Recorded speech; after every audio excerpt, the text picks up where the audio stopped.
Welcome back. In this video, I will go over the experimental setup and theory behind the experiment to determine the adsorption of acetic acid solution onto an activated carbon.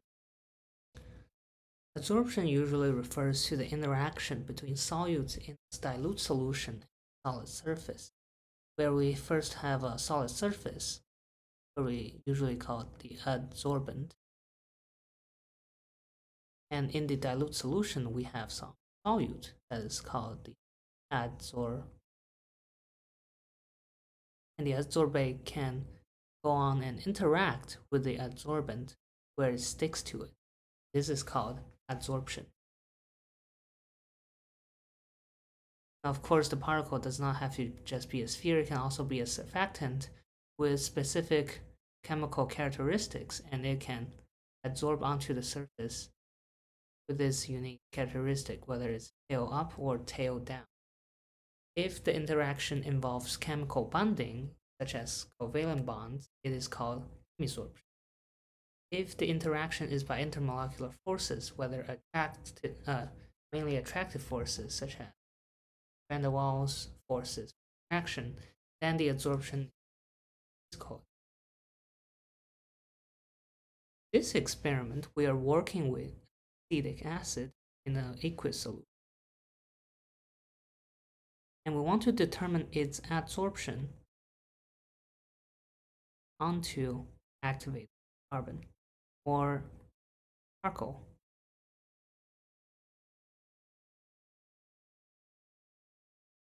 And to do that, we want to measure the amount of acetic acid that is adsorbed onto activated carbon.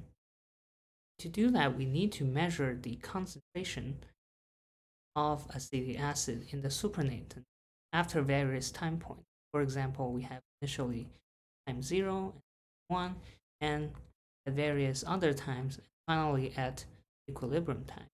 We want to look at the kinetics of the adsorption process, that is, how the concentration changes with respect to time. And we want to also look at the equilibrium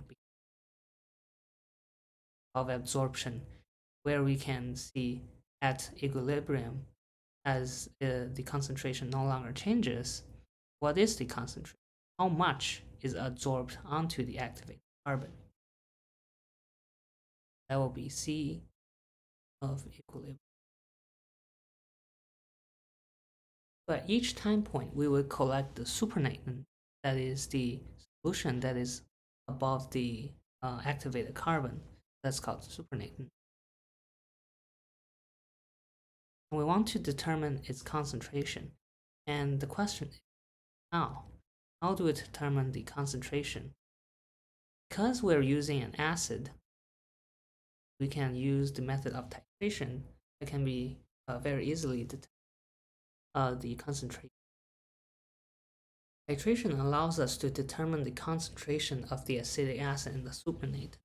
The experimental setup is that we have a stir plate at the bottom so that you don't have to stir it by yourself, and we have a stir bar placed in there. And within this beaker, we have some supernatant samples from the time point of interest. And we will also add some indicator.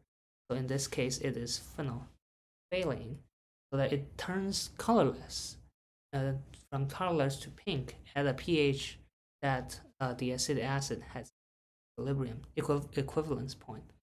And at the top, we'll have base, and in this case, we'll provide 0.1 molar of NaOH, a strong acid to be titrated, weak acid of acetic. Then we'll monitor the amount that, of the base that is used as the volume of base. Volume of base can be calculated using the initial increment and the final increment. Then you can just subtract them to find volume.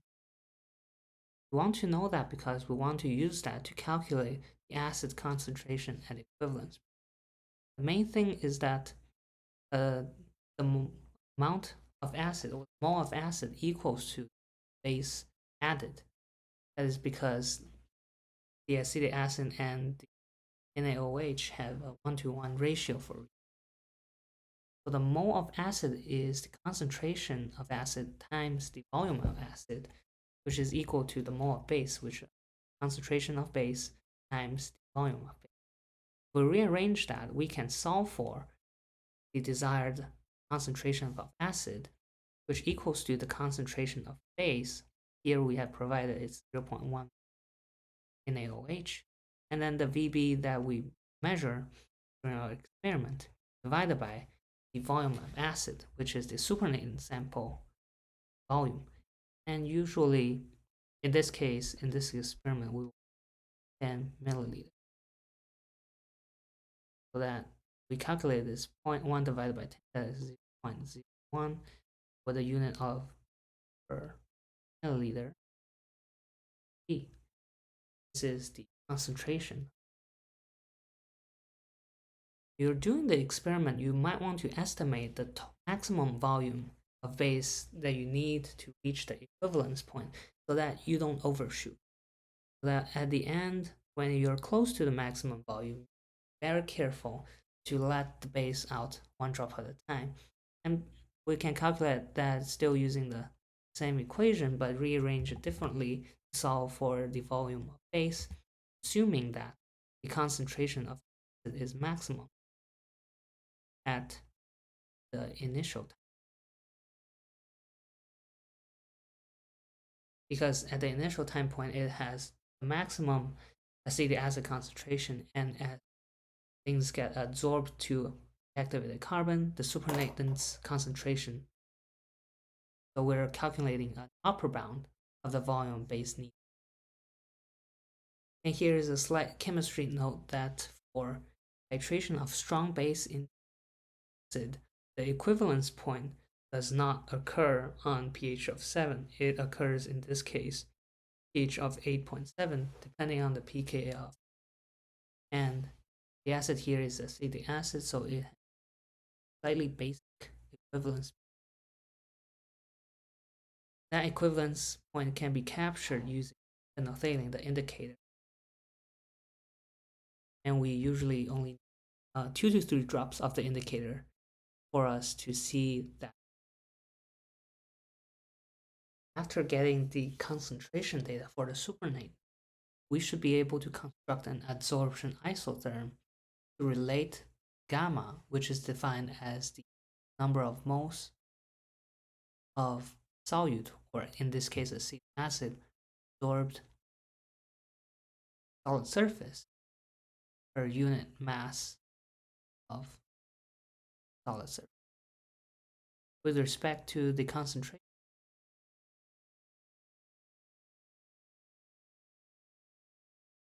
Equilibrium.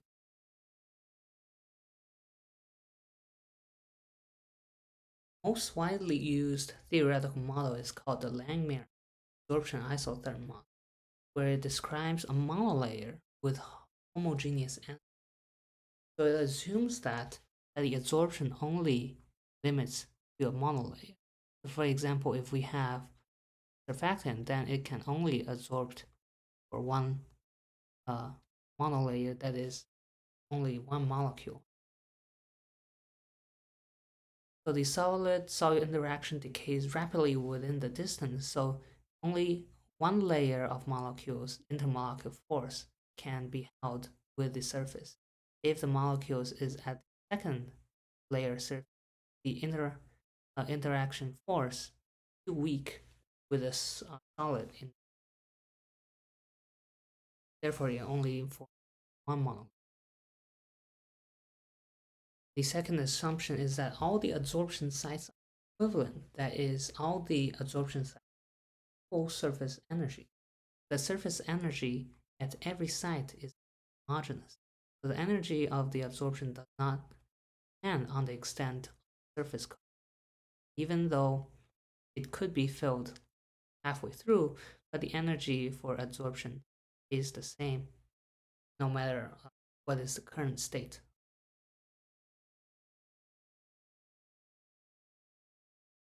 Keeping those assumptions in mind, we can find the fraction of surface coverage by the adsorbed solute theta.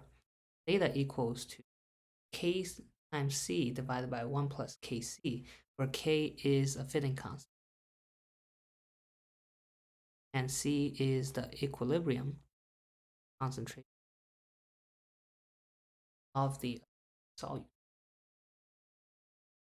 This is an empirical relation, but by its definition, because it's a fraction of surface covered by adsorbed solute, it also equals to gamma, which we previously defined as the mole of adsorbed solute per mass of solid divided by gamma of m, which is mole of adsorbed solute, if they are in a close packed monolayer.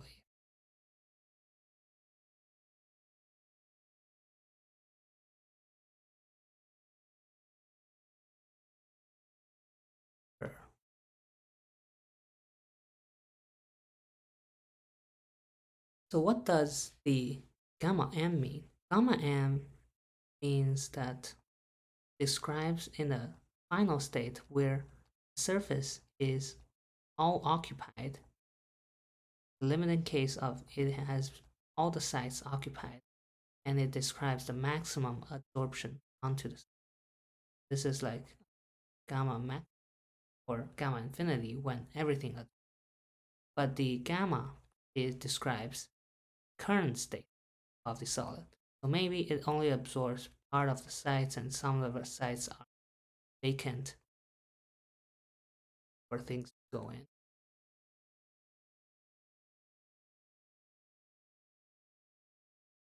Ratio is the fraction surface coverage. We'll rearrange that so that gamma stand out alone with respect to concentration. We can derive the Langmuir isotherm, where the moles of adsorbed solute per unit mass of solid is with respect to concentration, described in this equation. And if we plot this equation, we can see that on the x-axis we have the concentration which is at equilibrium, and on the y-axis solute per mass, and it will go like so. It will eventually level off to some constant, and that constant is gamma m. Therefore, it is very interesting to get what gamma m is to understand what the surface, if under those assumptions, what is the maximum absorption and the other constant k. In order to get them, we can either do a nonlinear regression on existing data determined from titration. But one note is that how do we convert from concentration data to gamma data? Gamma, by definition, is moles of adsorbed solute per mass of solid. So you should be able to measure the mass of solid, which is the mass of your charcoal. And the moles of adsorbed solute, mole adsorbed, should be just the mole of initial, how much initial acetic acid you put in to your solution minus the mole of acetic acid you determined in supernatant. So what is left? Unabsorbed. Basically, we're just in a beaker. Let's say this is charcoal and solution, and everything on the charcoal is adsorbed, and anything above, which is we call supernatant, is unadsorbed. And the total amount is the initially put in. So these two values get. Now let us move on to how do we linearize Langmuir isotherm.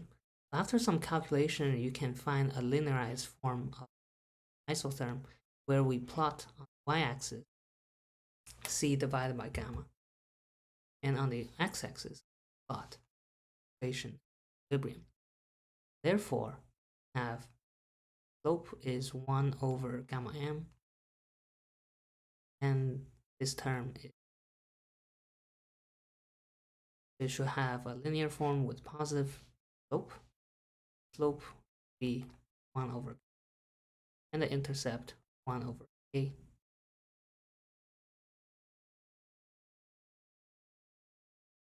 So we first calculate the slope to get gamma m, and then we can get from the intercept k. Or if we divide by this linear form by c, we can get the Lineweaver-Berg plot, where the c is cancelled and c comes at the bottom. So that instead we plot on the y 1 over gamma and x-axis 1 over c. This term becomes the slope. This term becomes same thing, but case intercept 1 over, and the slope is 1 over k. So either of these plots are equivalent and should be easy. From the Langmuir isotherm, we should be able to calculate the specific area of, and specific area means the area per unit of solid. And why is that? Is because Langmuir, remember that, assume that it has only one monolayer. So therefore, we can use that concentration if we know the size of each molecule, the area of each, defined by A0, which is the cross-section area. If we know that, and we know that how much it absorbs, which is the gamma m, the mole of absorbed unit mass of solid, we should be able to calculate specific area. This makes sense because if we know the cross-sectional area A0 and we know how many of them are there, we can just multiply them together to get how much of the surface area.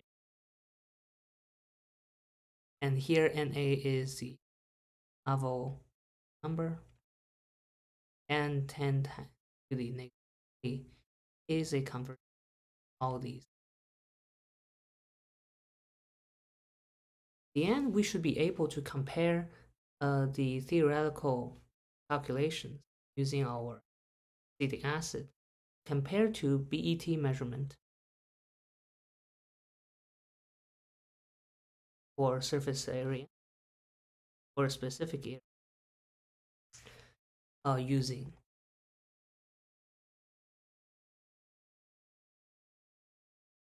And we'll have another video, the BET. Beside the Langmuir isotherm that assumes energy is homogeneous across the surface, that is, the site has equal energy regardless of how many molecules on them, we also have the Freundlich isotherm that describes the energy heterogeneity and is closer to the reality. This isotherm assumes that the surface energy is heterogeneous, where the energy of adsorption varies exponentially with the extent of surface coverage. So the site with lowest energy first, like having many seats. We have sofas and regular chairs and the lounge chairs, and people would want to fill the sofa first if people want to relax. So they find the lower energy sites first, and then the other solutes that comes later will get higher energy. With this model, there's essentially low upper limit for the surface area, but the adsorption sites will become less and less favorable. The isotherm is described by the equation where gamma, which is the mole of adsorbed solute, the unit mass of solid, equals to gamma, which is a fitting constant, the equilibrium concentration, to beta, gamma and beta. And we can linearize this by taking the natural log or log base 10 of it, so that we can plot it. So that the y-axis we have log of gamma, and on the x-axis log of concentration. And it should be a linear graph. On the intercept should be log of alpha, and the slope should. So we can solve for alpha and beta pretty easily. With this lab, you should be able to use titration to determine the concentration of supernatant or acetic acid solution that has been put into the activated carbons. And using those concentration measurements, we can calculate moles of acetic acid absorbed per unit mass of activated carbon. And we can fit those data using Langmuir isotherm, Freundlich isotherm, Freundlich, that has different on the energy of the surface. We can see which theory fits the best and make conclusions about activated